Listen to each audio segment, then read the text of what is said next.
बिस्मिल्लाहिर्रहमानिर्रहीम। अस्सलाम वालेकुम नादरीन, आप यूट्यूब चैनल देख रहे हैं। मैं इमरान खान हूँ। पाकिस्तान तहरीक इंसाफ अपनी एहतजाजी हिकमत अमली बना रही है और उसमें ये क्लेम किया गया अलीमा खान की जानिब से कि 5 अगस्त की हिकमत अमली को अभी शेयर नहीं किया जा सकता, और वो भी ये क्लेम कर रही है। दीगर कुछ और पाकिस्तान तहरीक इंसाफ के लोग ये क्लेम कर रहे हैं कि उनके पास कोई सरप्राइज़ है या कुछ ऐसा वो करने जा रहे हैं 5 अगस्त को, जिससे कोई शायद नई चीज़ होगी या शायद हुकूमत को कोई सरप्राइज़ मिलेगा। लेकिन जब ऑफ द रिकॉर्ड हमने पाकिस्तान तहरीक इंसाफ के मुख्तलिफ लोगों से पूछा तो अब उन्हें आइडिया नहीं है। यानी हो सकता है कोई इक्का दुक्का लोगों को पता हो, लेकिन जो क़यादत है पाकिस्तान तहरीक इंसाफ की, उनमें से जो अक्सर लोग जिनसे खबरें वबरें हम ले लेते हैं, उन्हें आइडिया नहीं है। उन्हें सिर्फ यही पता है कि शेड्यूल के जो एहतजाज होंगे वो होंगे और 5 अगस्त के दिन में ज़रा ज़्यादा एहतजाज किया जाएगा, इसलिए कि 5 अगस्त को इमरान खान साहब को गिरफ्तार किया गया था। अब ये जनाब पाकिस्तान तहरीक इंसाफ का अभी तक का प्लान है, जिसमें पाकिस्तान तहरीक इंसाफ के अक्सर लोगों को नहीं पता कि ये मनसूबा है क्या। जुनैद अकबर साहब ने यह क्लेम किया कि जो भी हम 5 अगस्त को करने जा रहे हैं उसका ऐलान हम 1 अगस्त को कर देंगे। यानी 1 अगस्त को लोगों को पता चल जाएगा कि 5 अगस्त को पाकिस्तान तहरीक इंसाफ क्या करने जा रही है, जबकि पार्टी के कुछ लोग कह रहे हैं जी हम आखिरी दिन तक नहीं बताएंगे, अगर हम बताएंगे तो हमारे बंदे गिरफ्तार हो जाएंगे, हमारे लिए मुश्किलात बढ़ जाएंगी। अब क्या मोमेंटम बना है तहरीक का, तो सीरियसली मैं आपको ये बताऊं कि जैसे माजी में मोमेंटम बन रहा था, अभी तक वैसी एक भी चीज़ मैंने नहीं देखी। अब मैंने जुलूस देखे हैं, जलसे देखे हैं, सिंध के अंदर एक्टिविटी हुई है, सलमान अकरम राजा साहब गए हैं, लेकिन ये जो रियल पॉलिटिकल एक्टिविटीज़ पाकिस्तान में होती हैं ये उस तरह की एक्टिविटीज़ हैं। पाकिस्तान तहरीक इंसाफ का एक खासा रहा गुज़िश्ता 2-3 साल में कि जब भी वो लोगों को निकालते हैं तो लोग बहुत बड़ी तादाद में निकलते हैं और लोग अपनी मर्जी के साथ खुद आते हैं, बहुत बड़ी तादाद में आते हैं और इमरान खान की आवाज़ के ऊपर लब्बैक कहते हैं। वो चीज़ अभी तक दिखाई नहीं दी। एक आदमी जेल में बैठा और पाकिस्तान की आवाम की वजह से बैठा, और पाकिस्तान की आवाम इस बात को जानती भी है, लेकिन जो लोग लोगों को बाहर बुला रहे हैं उनके ऊपर से लोगों का ट्रस्ट कमज़ोर पड़ गया है। तहरीक इंसाफ ने आपस में इतनी लड़ाइयाँ की, एक दूसरे को इतना गद्दार और गद्दार कहा, एक दूसरे को इतना ज़्यादा टारगेट किया कि अब आहिस्ता आहिस्ता सारे लोग जो है वो अपनी क्रेडिबिलिटी ऐसा लगता है खोते चले जा रहे हैं और लोग इनकी आवाज़ सुनने को भी शायद तैयार नहीं है या उस बड़े पैमाने पर तैयार नहीं है। इमरान खान के नाम पे लोग निकलते तो हैं, अभी भी जो है वो काफ़ी दिन बाकी हैं, यानी वो 4 दिन ये बाकी हैं, उसके अलावा कोई 5 दिन जो है वो अगस्त के बाकी हैं। तो 5 अगस्त तक क्या होगा, अभी 1-1.5 हफ्ते का टाइम है, 1 हफ्ते से ज़्यादा का टाइम है। देखते हैं कि लोगों का कोई मोमेंटम बनता है या नहीं बनता, लेकिन अभी तक मोमेंटम बनाने की कोशिश की जा रही है। और मैं आपको सीरियसली ये बताऊं कि जो कोशिश इस मर्तबा पाकिस्तान तहरीक इंसाफ की लीडरशिप कर रही है, ये माजी से ज़्यादा कोशिश हो रही है। माजी में इतनी कोशिश नहीं की गई, इस दफ़ा लीडरशिप ज़्यादा कोशिश कर रही है। अवाम की तरफ से जो रिस्पॉन्स है वो उस तरह का नहीं है। माजी में अवाम का जो रिस्पॉन्स है वो बड़ा तगड़ा था और लीडरशिप को कुछ भी नहीं करना पड़ा था, अवाम निकल के आ गई थी। अब सवाल यह पैदा होता है कि 5 अगस्त तक ऐसा क्या करेगी पाकिस्तान तहरीक इंसाफ, या कौन सी ऐसी अनाउंसमेंट करेगी कि एक मोमेंटम बनेगा। इमरान खान साहब तो जेल के अंदर अग्रेसिव हो गए, उन्होंने तो जारहाना बयान देना शुरू कर दिए। उन्होंने सीधी डायरेक्ट उन्होंने चढ़ाई आसिम मुनीर साहब पे की है और वो सारी चीज़ों के लिए आसिम मुनीर साहब को जिम्मेदार करार दे रहे हैं। मैंने आपको इमरान खान साहब का स्टेटमेंट पढ़ के सुनाया, तो कोई भी कभी भी किसी फील्ड मार्शल या आर्मी चीफ के खिलाफ जेल में बैठा हुआ हुक्मरान कभी ऐसा नहीं बोला जैसा इमरान खान साहब बोल रहे हैं। हत्ता कि जुल्फ़िकार जी भुट्टो के बयानात भी हैं, लेकिन मोहतात बयानात थे। नवाज शरीफ के बयानात भी हैं, आसिफ अली जरदारी के बयानात भी हैं। अलग इनके तो बयानात जब जेल में ही होते हैं तब तो आर्मी चीफ का ये नाम भी नहीं लेते, तब तो ये उनके बारे में एक लफ्ज़ भी नहीं बोलते, ना आर्मी चीफ का। आप गौर करें ना, नवाज शरीफ जितनी दफ़ा जेल गया, कभी नवाज शरीफ ने आर्मी चीफ का नाम लिया? तब तो किसी अर्दली का नाम भी नहीं लेते ये। जरदारी साहब जब जेल में गए, क्या वो तब ये करते थे? बिल्कुल नहीं करते थे, बल्कि बाहर जो उनकी पार्टी के लोग थे वो भी नहीं करते थे। इवन जब नवाज शरीफ साहब जेल में गए, तब नवाज शरीफ साहब की पार्टी, जब तक नवाज शरीफ साहब जेल से बाहर नहीं आ गए, जब तक ये डील मुकम्मल नहीं होगी, तब तक उन्होंने एस्टेब्लिशमेंट पे तनकीद करना शुरू भी नहीं की, ना मरियम ने ना किसी और ने।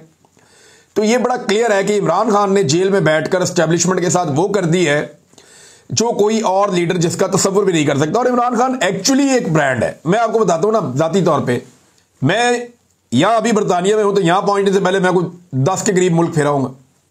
बेशुमार लोग मुझे मिलते भी थे जो पाकिस्तानी नहीं थे, यानी सेंट्रल एशिया गया, मैं इधर गया, ईस्ट एशिया गया, ये मलेशिया इंडोनेशिया वाली साइड पे, इधर ये अजरबैजान, जॉर्जिया वॉर्जिया, बहुत सारे मुल्कों में मैं गया, और ये गल्फ कंट्रीज, और अभी मैं यूके में हूं। ये जिन ममालिक में भी मैं गया, मैं लोगों से मिला, तो जब भी किसी को पता चलता है कि मैं पाकिस्तानी हूं, चाहे वो टैक्सी ड्राइवर है, चाहे वो कोई और आदमी है, और पाकिस्तानी नहीं भी है, तो वो डायरेक्टली इमरान खान का नाम लेते हैं लोग।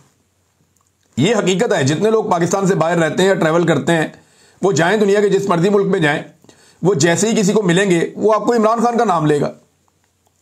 लोग इमरान खान के नाम के साथ पाकिस्तान को और पाकिस्तान के नाम के साथ इमरान खान को नत्ती करते हैं, जोड़ते हैं। ये अल्लाह ताला ने उसको इज्जत दी है, वो एक ब्रांड बन के सामने आ गया। मुझे एक आदमी नहीं मिला इस लंबे चौड़े टूर के बीच में या इससे पहले भी कभी, जो अयूब खान को जानता हो, याया खान को जानता हो, जो ज़ियाउल हक को जानता हो, जो परवेज मुशर्रफ को जानता हो, जनरल कमर जावेद बाजवा को जानता हो, फील्ड मार्शल है आसिम मुनीर, इनको जानता हो। कोई नहीं मिला मुझे। हां, मुझे हर मुल्क में ऐसे बंदे बेशुमार मिल जाते हैं जो पाकिस्तान का नाम ले तो इमरान खान को जानते हैं। तो इमरान खान जो है वो एक बड़ा ब्रांड है। हालांकि फील्ड मार्शल होने के बावजूद आसिम मुनीर साहब ने मुलाकात की, जाके खाना खाया डोनाल्ड ट्रंप के साथ, तो डोनाल्ड ट्रंप भी आसिम मुनीर का नाम भूल गए। लेकिन जब भी कभी आप डोनाल्ड ट्रंप के सामने जिक्र करेंगे तो इमरान खान का नाम उन्हें फौरन याद आ जाएगा। तो इमरान खान एक्चुअली कद में इनसे बहुत बड़ा है सबसे, और यही प्रॉब्लम है पाकिस्तान की मिलिट्री एस्टेब्लिशमेंट की कि एक आदमी हमसे ज्यादा कद में बड़ा कैसे हो गया। हीरो का जो स्टेटस है वो तो हमारे पास था हमेशा से, ये आदमी कौन आ गया जो हमारी जगह पे हीरो बन रहा है। लोग हमें ताकतवर समझते थे, लोग हमसे प्यार करते थे, हमें लोग ईमानदार और मुहिब्बे वतन समझते थे। ये कहां से आ गया एक और आदमी जो हमारा मुकाबला कर रहा है इस चीज में। तो बजाय इसकी कि उसको बर्दाश्त करते, मिलिट्री एस्टेब्लिशमेंट ने रिएक्ट कर दिया, और वो रिएक्शन अब आप देखें कहां ले आए उनको। वो जितना इमरान खान को मारते हैं उनकी अपनी मकबूलियत उतनी ज्यादा फारिग हो जाती है, और ये उनके साथ लगातार होता चला जा रहा है, होता चला जा रहा है। इमरान खान साहब से ऐसा लगता है पूरा निजाम बदला ले रहा है, मिलिट्री एस्टेब्लिशमेंट भी बदला ले रही है, ब्यूरोक्रेसी भी बदला ले रही है। ये जितनी सियासी जमातें हैं, ये जानते हैं कि जिस दिन ये इक़्तिदार से निकले ये जेलों में जाएंगे। इन्होंने इलेक्शन चोरी किया हुआ है, इन्होंने करप्शन के ऊपर एनआरओ लिया हुआ पूरा का पूरा, इन्होंने अपने केसेस खत्म करने के लिए कवानीन बदल दिए हैं। जिस दिन पाकिस्तान में ताकत का तवाज़ुन दूसरी तरफ गया, ये सारे जेलों में जाएंगे। और जैसी जेल इमरान खान साहब को इन्होंने गुजरवा दी है, जो इन्होंने एक पैटर्न सेट कर दिया जेल का, ये मैं आपको बता रहा हूं कि एक आम से आम जो पॉलिटिकल वर्कर है ना, उसने भी इतनी मुश्किल जेल नहीं काटी जो इन्होंने इमरान खान के साथ करवा दिया है। कैदे तन्हाई बहुत बड़ी कैद होती है। आप बाकी कैदियों के साथ बैठें, वहां पे जेल में कैदी आपस में ताश खेल रहे होते हैं, लूडो खेल रहे होते हैं, बातें कर रहे होते हैं, उनका टाइम पास हो रहा होता है, खाने एक दूसरे के साथ शेयर कर रहे होते हैं, कोई इधर की गप सुनाता है, कोई उधर की गप सुनाता है, टाइम का पता नहीं चलता। लोग काफी टाइम जेलों में गुजार देते हैं। लेकिन जब आप अकेले जेल के अंदर आपको बंद कर दिया जाए, तनहा कर दिया जाए, जेल में बड़ी सख्त सजा ये होती है, चक्की ला दो, इन्हों कल्ला कर दो, किसी से बात ना करे, मिले ना किसी से। ये इतनी सख्त सजा होती है कि कैदी ज़हनी मरीज बन जाते हैं। इमरान खान साहब को सख्त तरीन कैदे तन्हाई वाली सजा दी गई है, और उनको कैदे तन्हाई में रखा गया है बगैर किसी जज के ऑर्डर के। कोई बंदा उनको मिल भी नहीं सकता। मियां साहब की तो रोजाना मुलाकातें होती थी, दबाने वाले बंदे अलग आते थे, फिजियोथेरेपी वाले बंदे अलग आते थे। डॉक्टर मियां साहब को 4-4 दफा अपना डॉक्टर अदनान जो है वो जेल के अंदर टाइम गुजारता था। मियां साहब लिस्टों के ऊपर साइन करते थे। पर डे को 20 से ज्यादा बंदे मियां नवाज शरीफ साहब ने भुगताए जब जेल में रहे वो, अभी इमरान खान के दौर में। इनकी तो मौजें लगी हुई थी ना, एसी चल रहे थे, जेल के अंदर जो स्वीट है वो मिले हुए थे पूरे के पूरे। जरदारी साहब का भी यही था, मरियम नवाज का भी यही था। जो बुरे से बुरा कमरा भी उन्होंने जेल का दिखाने की कोशिश की, वो भी बहुत बेहतर था। इमरान खान को जहां पे रखा हुआ जिस कोठरी के अंदर, उससे तो बहुत बेहतर था। लिहाजा ये इन सबको ये पता है कि जैसी जेल इमरान खान ने काटी है, आज के बाद वैसी जेलें काटनी पड़ेगी। इन्हें इस बात का आइडिया है, और ये डरे हुए हैं कि हमने उन जेलों में नहीं जाना। लिहाजा ये इक्तदार के साथ चिपके रहने के लिए ये जूतों को जुबान से भी पॉलिश करेंगे, और ये कोशिश करेंगे कि जिनके पैरों में जूते हैं उनके पैर भी मजबूत रहें और उनके साथ भी कुछ बुरा ना हो। एस्टेब्लिशमेंट डरी हुई है अपनी मुसीबत को लेकर, क्योंकि उनकी बदनामी बहुत हो रही है। उनके अपने अंदर एक बहुत बड़ी सोच डेवलप हो रही है कि यार ये क्या बकवास है, हम किस लिए मार खा रहे हैं, अवाम तो हमसे प्यार करती थी, नफरत क्यों कर रही है। एक आदमी के बुग्ज में मिलिट्री एस्टेब्लिशमेंट ने पूरे इदारे का नुकसान नहीं किया। इमरान खान ने यही तो बात की है। इमरान खान ने कहा कि आसिम मुनीर साहब की वजह से जो नुकसान है वो पूरे इदारे को हो रहा है, ये इमरान खान साहब ने कहा और वो इस बात के ऊपर कन्विंस हैं। तो ये लगातार एक बदनामी हो रही है अवाम से। मिलिट्री एस्टेब्लिशमेंट के फैसलों की वजह से पाकिस्तान का जो सबसे तगड़ा इदारा है उसकी दूरी पैदा हो रही है और ये एक रियलिटी है। उन्हें अपनी मुसीबत पड़ी हुई है और जो सियासतदान है उन्हें अपनी मुसीबत पड़ी हुई है। वो ये जानते हैं कि जिस चोरी के साथ वो आए हैं, जो 2 नंबरी उन्होंने की है, अगर इमरान खान को मौका मिल गया तो हम तो जेलों में जाएंगे और अब जेलों के अंदर पहले जैसी सहूलतें भी नहीं मिलेंगी, क्योंकि इमरान खान जेल काट के आ गया, उसको पता चल गया कि जेलों में सहूलतें कैसे मिलती हैं और रखा कैसे जाता है और कानून क्या होता है और तरीकाकार क्या होता है। अब पहले वाली मौजें भी नहीं होनी। तो ये सारे डरे हुए हैं और इनका डर इन्हें मजबूर कर रहा है कि ये एक दूसरे के जूते पॉलिश करें और एक दूसरे को सपोर्ट देते रहे। लेकिन ये एक दूसरे को सपोर्ट देने वाले लोग जो है ये चंद दर्जन है, थोड़े से लोग हैं, ज्यादा नहीं है। जिस दिन अवाम खड़ी हो गई, उनकी आबादी 25 करोड़ से ज्यादा है। जिस दिन पाकिस्तानी खड़े हो गए, अवाम खड़ी हो गई, उस दिन ये आपको चंद दर्जन लोग नजर भी नहीं आएंगे। ये बेचारे फ्लाइटें ढूंढते फिरेंगे, कोई उधर भागेगा, कोई उधर भागेगा, कोई उधर भागेगा, ये आपको दिखाई भी नहीं देंगे। आप इन्हें ढूंढेंगे, आपको पता चलेगा ये गए किधर। हसीना माजिद वाला सीन याद है ना आपको, जो बांग्लादेश में हुआ, पाकसे खानदान के साथ श्रीलंका में क्या हुआ। तो ये बड़े बड़े जो माफिया खानदान है, इनके साथ पाकिस्तान में ये ना हो जाए, इस वजह से ये डरते हैं। और अवाम का ये हक है कि वो पुरअमन तरीके से अपना एहतजाज करें। और देखें, पूरी दुनिया के अंदर इनकलाब आते हैं। अब पाकिस्तानी उठ गए और उन्होंने ये फैसला कर लिया कि हमने इनको सीधा करना है, तो पाकिस्तानी इनको सीधा कर लेंगे। ये पूरी दुनिया के अंदर डिक्टेटर्स के साथ यही होता है। और अल्टीमेटली पाकिस्तान के अंदर भी अवामी एहतजाज या अवामी तहरीक के नतीजे में ही चीजें ठीक हो सकती हैं। अब नाज़रीन, जो सुपरिटेंडेंट अडियाला जेल है उसके हवाले से एक खबर आई है, मैं आपके साथ शेयर कर देता हूं। इस आदमी के बारे में दावा किया जा रहा है कि इसको करप्शन पे फारिग किया गया था और ये डॉन अखबार के अंदर इसकी खबर भी छपी है। और इसने कोई करप्शन की थी, कुछ दूसरे इसने अजीबोगरीब काम किए थे और इसे जो है वो मिसकंडक्ट और नाअहली पर तहरीक इंसाफ के दौर में, मिसकंडक्ट और नाअहली, उसमें तहरीक इंसाफ के दौर में 90 रोज के लिए इसको मुअत्तल किया गया था। तो अब जेल में जो इमरान खान साहब के लिए मुश्किलात बढ़ रही हैं उसमें यह भी है। देखें, हुआ यह है कि मौजूदा जो रिजीम है, इन्होंने इमरान खान की हुकूमत खत्म होने के बाद चुन चुन के वो बंदे निकाले जिन्हें इमरान खान साहब के दौरे हुकूमत में सजाएं होने वाली थी। मैं बहुत सारे ऐसे ब्यूरोक्रेट्स को, बहुत सारे ऐसे पुलिस वालों को, दीगर महकमों के अंदर जो लोग हैं उन्हें जानता हूं, जिनके साथ बहुत बुरा होने लगा था अगर इमरान खान साहब का दौर बचा रहता, जिनके ऊपर इंक्वायरियां चल रही थी। उन तमाम को 2 ऑप्शन दिए गए, या तो ये इंक्वायरियां चलती रहेंगी, हम आपको सजाएं देंगे, या फिर आप हमारे रिजीम के गुलाम बन जाएं, जो हम आपको कहेंगे आप वही करें, आपको पोस्टिंग भी मिलेगी, आपको ओहदे पर भी रखेंगे, आपकी इंक्वायरी और केस भी खत्म। तो इस तरह बहुत सारे पुलिस वाले, बहुत सारे अफसरान, बहुत सारे ब्यूरोक्रेट्स, उन्हें कंट्रोल कर लिया गया और उन्हें फिर इस्तेमाल किया गया धमका के, ब्लैकमेल करके। और फिर वो ये भी देख रहे थे कि जनाब नौकरी भी चल रही है, पैसा भी कमा रहे हैं, अन्नी पड़ी हुई है, तनख्वाहें भी मिल रही हैं मुफ्त की, अच्छी पोस्टिंग भी हो गई है, मौजा ही मौजा, और कोई पूछने वाला भी नहीं है। तो इन लोगों ने फिर इमरान खान साहब के बुग़्ज़ में और खौफ के अंदर वो सारा कुछ किया जिसकी तवक्को की जा सकती थी। तो अब खबर ये दी जा रही है कि जनाब अडियाला जेल का जो सुपरिटेंडेंट है अब्दुल गफूर अंजुम, वो भी इन्हीं लोगों में से एक है जो शायद इमरान खान से इंतकाम ले रहा है और सिस्टम के कहने के मुताबिक चल रहा है।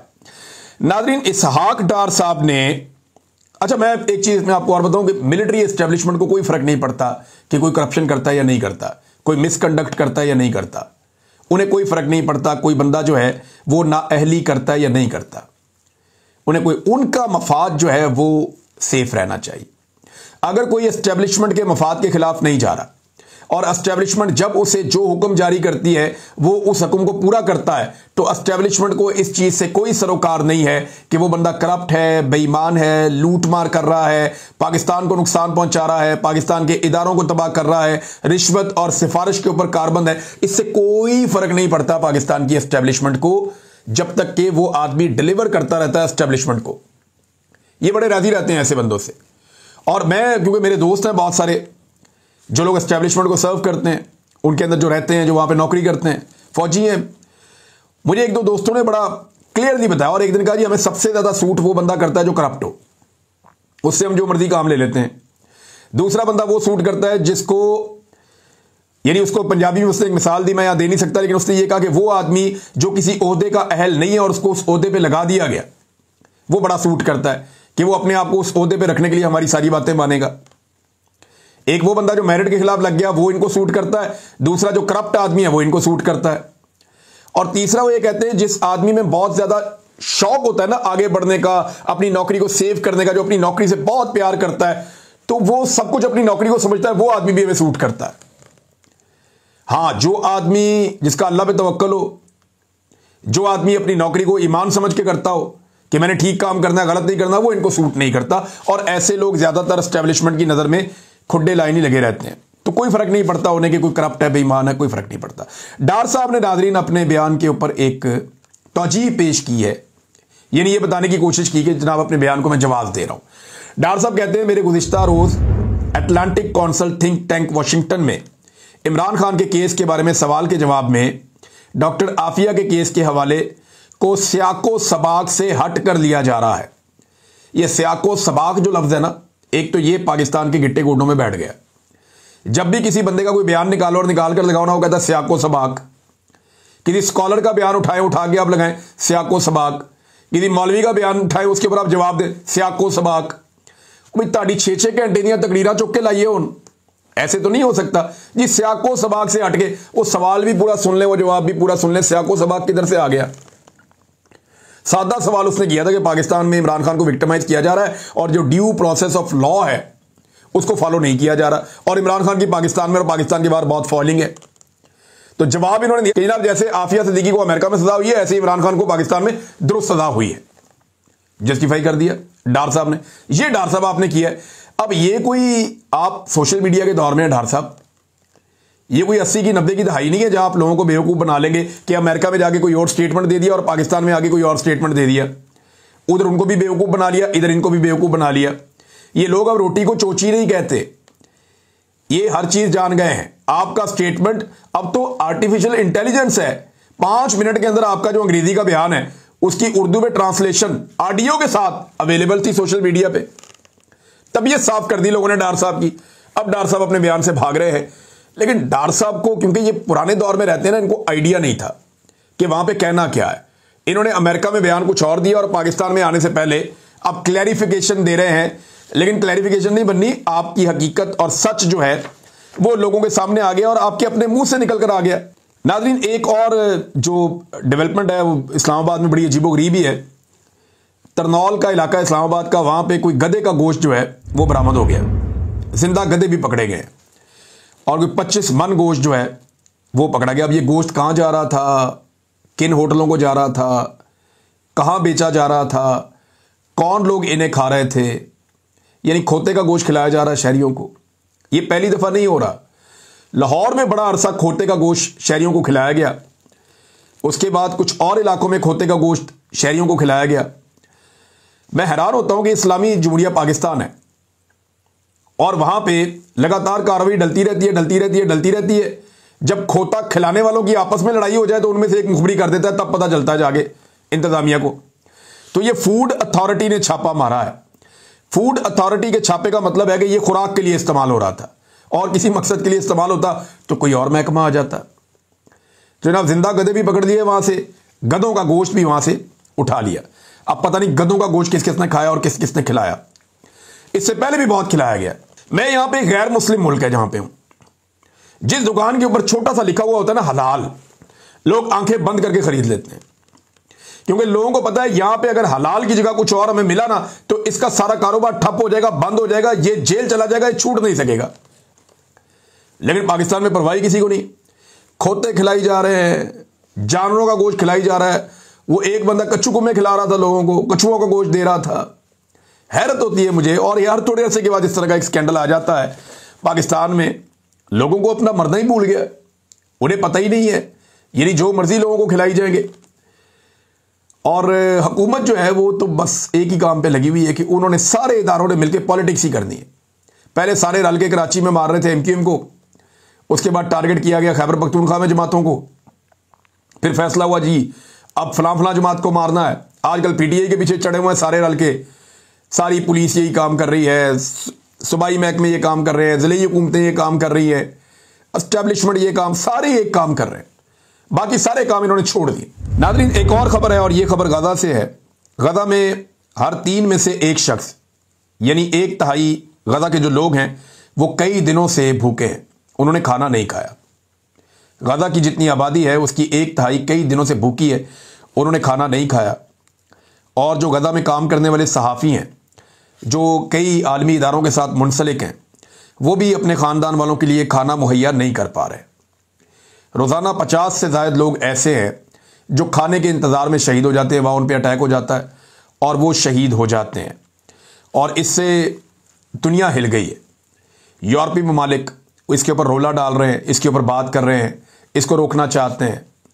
लेकिन अमेरिका अभी भी इसराइल को मौका दे रहा है लड़ाई करने का। हालांकि डोनाल्ड ट्रंप ने यह कहा था कि 1 हफ्ते में जंगबंदी हो जाएगी।